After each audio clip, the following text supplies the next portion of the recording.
the idea that information's the precursor to transformation. And what that actually means is that your brain is getting online or on board with the idea of what it takes to shift your state and adapt and thrive, right? So we have imprints, we have impulses, we already have programs in place within the operating system, right, of our nervous system that is set to function automatically so that the least amount of effort is outputted, if that's a word, outputted, right? So those programs are set in place to help your system manage its environment without having to work too hard.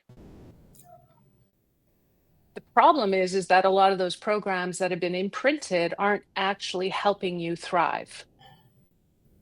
They're just, they've adapted so much that they're in a chronic state of survival. And so the motivation behind it is to continue the survival. And oftentimes it's skewed. So if we don't become conscious of what those programs are, then we're running on autopilot and we're asleep at the wheel. And we think that we're in charge of our life, but we're not. What's actually in charge of our life is our nervous system,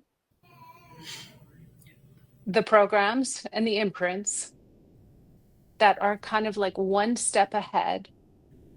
And it's as if we're chasing after it and we just can't catch our breath.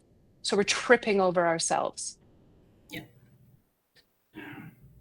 So when we become aware of that, and this is how the information is helping us become aware of maybe what's happening so that we become curious and open and receptive and engaged and mindfully intrigued to pay attention to how we think, feel, and behave differently than what we've done before.